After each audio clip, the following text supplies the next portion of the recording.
Hola, ¿qué tal? Vamos a continuar con la clase de teoría electromagnética. En esta ocasión voy a extender un poquito más el concepto y las ideas de la ley de Gauss. Lo que vimos la sesión pasada es que si calculamos esta integral, que lo podemos asociar como el flujo de campo eléctrico, es cuánto campo eléctrico está pasando a través de esta superficie. Eso tiene dos posibles resultados. Por una parte tenemos que va a ser igual a Q sobre epsilon sub 0 si la carga que envuelve la superficie definida por esta integral está dentro, y va a ser igual a 0 si la carga está fuera de la superficie definida por la integral. Entonces déjenme esquematizar, ¿no?, este resultado con dos superficies, una en donde vamos a colocar la carga en el interior de la superficie, digamos aquí tenemos a la carga Q, y otra en donde vamos a poner a la carga fuera de la superficie, digamos que la ponemos por acá, ¿ok? Y en ambos casos vamos a tratar de, al menos intuitivamente, comprender por qué la ley de Gauss es proporcional a la carga cuando está dentro y es igual a 0 cuando la carga está fuera. Ok, empecemos con el primer caso. Cuando la carga está dentro de la superficie, pues si nosotros tomamos un pequeño conito de área, entonces digamos, déjenme tomar otro color, vamos a poner este. Si tomamos este, entonces aquí definimos un cono por acá, un pequeño cono por acá, y entonces sobre la superficie aquí se va a generar un pequeño elemento de área, y sobre este elemento de área vamos a tener un vector normal a la superficie. Si suponemos que el campo eléctrico generado por la carga, ¿no?, en el interior, digamos que viene en esta dirección, vamos a poner más por acá. Este es solamente un ejemplo, déjenme borrar este de este lado, vamos a poner este aquí, vamos a poner de este lado vendría el campo, ¿ok? Entonces entre estos dos vectores, ¿no?, se genera un ángulo teta, ¿no?, que está dada para este producto punto que tenemos aquí. Por otra parte, si miramos hacia atrás, ¿no?, entonces de este lado se va a generar también un cono.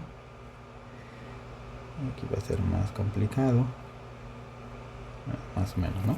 Digamos que el vector normal de esta está en esta dirección, este sería mi vector normal, y el vector del campo estaría saliendo por acá, ¿okay? Y otra vez aquí se va a generar un ángulo. Si ustedes toman cualquier otro conjunto de conitos, ¿no?, a lo largo de las cargas, van a descubrir o van a notar que siempre el ángulo que se defina entre los dos vectores, el vector normal y el vector de campo eléctrico, este ángulo teta y este ángulo teta que está aquí, el ángulo teta siempre va a estar no contenido para ángulos menores que pi medios. Y entonces, si tenemos eso, quiere decir que el producto punto de este por el vector normal por el diferencial de superficie, ¿no?, que es este vector que tenemos acá, que ya antes habíamos definido, eso siempre va a dar definido positivo, porque esto va a ser proporcional al campo eléctrico, al tamaño del campo eléctrico, más el tamaño del vector normal, que por definición es igual a 1 por el coseno del ángulo. Y aquí es donde interviene este ángulo que tenemos aquí y este ángulo que tenemos acá. Bajo esta condición, entonces este coseno siempre va a estar definido positivo, ¿ok? Y entonces quiere decir que aquí siempre se va a sumar, se van a estar sumando cantidades cuando tomamos todos los pequeños ángulos o todos los pequeños conos para generar el flujo total sobre la superficie que tenemos en el sistema. Entonces siempre se va a sumar. En contraste, cuando ponemos la carga fuera de la superficie, hacemos el mismo procedimiento. Entonces vamos a trazar por aquí un pequeño cono para enmarcar las superficies que estamos considerando, digamos algo así. De este lado aquí se va a generar un pequeño elemento de superficie, y de este lado que está para acá se va a generar otro elemento de superficie, ¿ok? Lo importante es que entre este vamos a tener por aquí un vector normal que va a estar dado para acá, vector normal, y de este lado vamos a tener un vector normal también unitario, ¿ok? El campo eléctrico generado va a ser, digamos, va a estar por acá, este aquí sería el campo eléctrico, y de este lado el campo eléctrico está entrando, ¿ok? Entonces vamos a ponerlo, digamos, por acá, algo así. Vamos a alinearlo un poco más. Vamos a ponerlo aquí. Este sería nuestro campo eléctrico. Entonces, ¿qué va a suceder? Bueno, va a suceder que de este lado, aquí vamos a tener nuestro ángulo θ.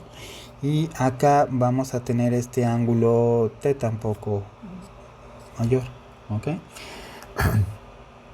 De este lado, ¿no? Va a haber zonas en donde el campo eléctrico está entrando, regiones en donde la superficie, el ángulo que hay entre el vector normal y el campo eléctrico es mayor de 90 grados. O sea, aquí vamos a tener que el ángulo θ es mayor que pi medios, y luego va a haber otra cierta región donde el campo eléctrico está saliendo, donde el ángulo es menor que pi medios, ¿ok? ¿Dónde ocurre eso? Bueno, es complicado, habría que hacer los cálculos, pero digamos que va a haber una cierta región, ¿no? En donde toda esta parte, ¿no? El ángulo es definido como mayor que pi medios, y luego va a haber otra cierta región, digamos esta que está acá, en donde el ángulo es definido como menor que pi medios. Eso quiere decir entonces que va a haber contribuciones en donde, si hacemos las cuentas otra vez para el valor de punto por este diferencial, lo cual lo podemos poner como E punto el vector normal por el diferencial de superficie, lo cual lo podemos poner como el tamaño del campo por el tamaño del vector n, que es 1, por el coseno del ángulo. Y entonces aquí es donde aparece este coseno, ¿no? De este extremo, donde θ es definido, es menor que pi medios, va a tener una contribución positiva y no se va a estar sumando, pero luego va a tener una contribución cuando θ es mayor que pi medios, y de este lado va a tener una contribución negativa. Cuando nosotros hacemos la suma de todos estos elementos, de las contribuciones positivas y de las contribuciones negativas del campo, es decir, cuando el campo eléctrico está entrando, hay una cierta zona en donde el campo eléctrico va a estar entrando sobre la superficie, pero va a haber otra cierta zona donde el campo eléctrico está saliendo de la superficie. Hacemos la suma, entonces eso nos va a dar 0. Y esa, digamos, es la razón un poco a manera de esquematizar de cómo el resultado de la ley de Gauss nos ofrece un valor, ¿no?, que es proporcional a la carga, y un valor que es 0. ¿Ok? Muy bien. Eso por una parte. Además podemos hacer algo interesante. Podemos tener nuestra relación suponiendo que tenemos siempre la carga dentro de la superficie. Entonces podemos decir, bueno, te va a quedar la integral del campo punto por el pequeño diferencial de superficie, y esto tiene que ser igual a la carga sobre epsilon sub 0. Pero podemos hacer algo y decir, ok, tenemos nuestra superficie, y esta superficie entonces ahora la podemos colocar. Tenemos una superficie, pero no estamos restringidos, podemos poner una carga, ok, Q. Vamos a ponerle la etiqueta 1, pero también podemos poner otra carga Q2 y otra carga Q3, y así sucesivamente, poner muchísimas cargas. Entonces esta expresión, que digamos es para una carga puntual,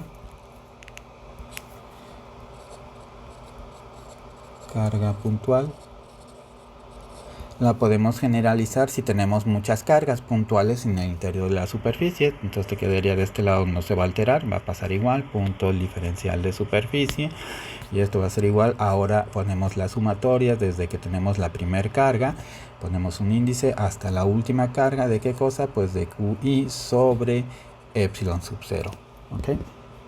Entonces ya aquí tenemos para un sistema de cargas. Todas interiores, todas están en el interior, ¿no? Podemos hacer algo más, pensar que en vez de tener carga discreta, podemos localizar todo el la superficie llena de carga. Tenemos un objeto cargado, ya no hay cargas puntuales, sino que todo el objeto en sí está cargado. Entonces lo que básicamente hacemos es pensar ahora que tenemos un continuo. ¿Okay? Y entonces esta integral se va a transformar en una sumatoria, y este que está aquí se va a transformar en unos pequeños diferenciales de volumen sobre los cuales vamos a hacer la integral. Entonces esto te quedaría la integral de E punto el diferencial de superficie tiene que ser igual a la integral de lo que te quede pequeños diferenciales de carga, todos escalados sobre epsilon sub 0. El epsilon sub 0 es constante, lo podemos sacar, y recuerden que para calcular esto lo que hacemos es utilizar el proceso de decir, bueno, vamos a tener que el diferencial de carga lo puedo construir como una densidad por un diferencial de volumen.